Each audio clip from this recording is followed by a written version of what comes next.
Welcome to today's Explainer. We're diving way below the surface of the May 23, 2026 crypto market to reveal what the smart money is really up to. Right now, everyone is staring at the shiny objects on the surface, but there is a massive structural battle happening just underneath the waterline. Today, we're going to break down the infrastructure moats, the regulatory tensions, and an unexpected talent war that is quietly reshaping the entire future of decentralized networks. Let's kick things off with the flashy stuff that everyone is talking about. Bitcoin has blasted past $77,000 on the heels of a massive global relief rally. If you open literally any financial app right now, this is the giant number staring back at you.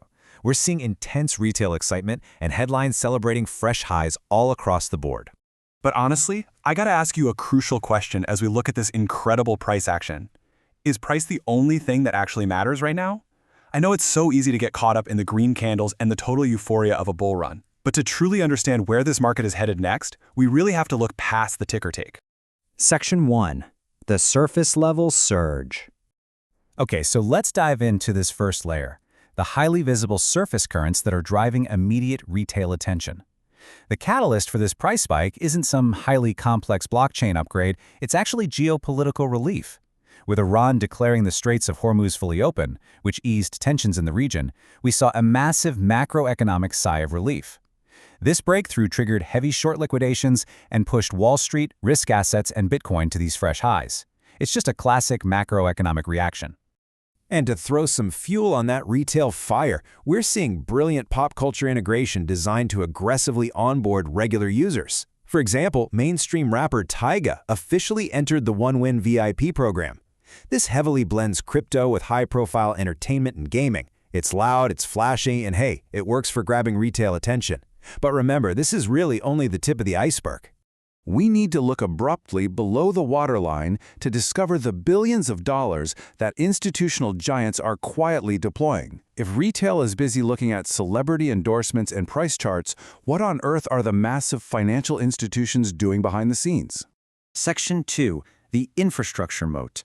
This brings us to a massive, completely unseen structural shift happening entirely out of the spotlight. It's a concept called infrastructure moating, and it completely redefines how institutions view blockchain utility. They aren't just buying Bitcoin or Ethereum to hold in a treasury anymore. No, they are buying the pipes. They are securing the underlying plumbing of the network so that when the world tokenizes, they control the operational throughput. They're literally building a moat around their future business models. To really grasp the sheer scale of this hidden movement, consider the staggering $3 billion infrastructure agreement just finalized between ETHGas and ether.fi. $3 billion! This isn't just some speculative trade. This is one of the largest infrastructure agreements of the entire year, signed right in the middle of this market cycle. So this so what here is absolutely crucial. Major financial firms are securing guaranteed block space. They're treating Ethereum's settlement layer as critical plumbing as tokenization scales. This huge deal ensures that as traditional financial assets move on-chain, these institutions have the guaranteed, high-speed throughput they need to process transactions without hitting a bottleneck. They are essentially reserving their own private lane on the digital highway. Section 3. The RWA and Bitcoin shift.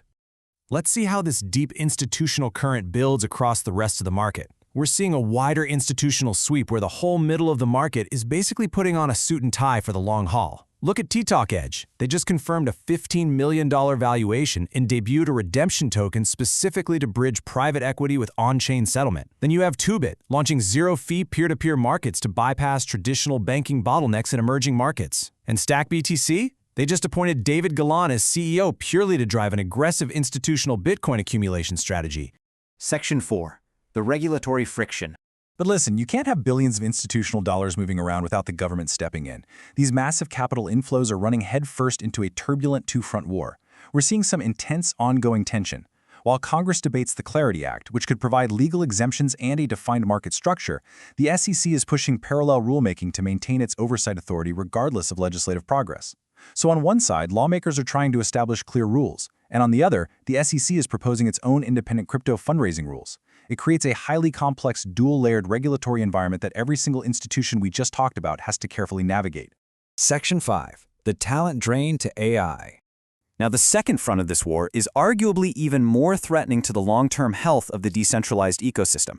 This is the part of the iceberg you definitely aren't seeing.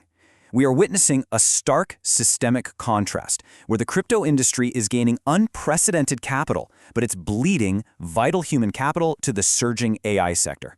While smart money is pouring billions into blockspace and real-world assets, the absolute brightest developers and strategists in crypto are getting vacuumed up by artificial intelligence firms. It's a massive mismatch. Here is a perfect example of this talent vacuum. Sarah Wolf, the marketing lead for Coinbase's hugely successful Base network, is migrating to Anthropic. This isn't just an isolated career move, it is a giant flashing signal. Leading AI firms are aggressively hunting crypto talent because they want to integrate blockchain-based payment and verification systems directly into their agentic workflows. They are taking crypto's best builders, plain and simple. Section 6. The bottom line. So wrapping this all up, what should you take away from this explainer, and why does this deep water battle matter to you? Well, while surface-level assets grab the headlines, the real revenue of this bull run is shifting firmly toward those institutional block space deals and infrastructure plumbing.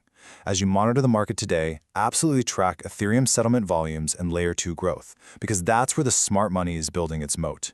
Yes, Bitcoin remains the primary store of value, as we saw with Stack BTC, but the real recurring revenue is moving towards structural deals and real-world asset infrastructure like Tok-Edge. I will leave you to ponder this final thought.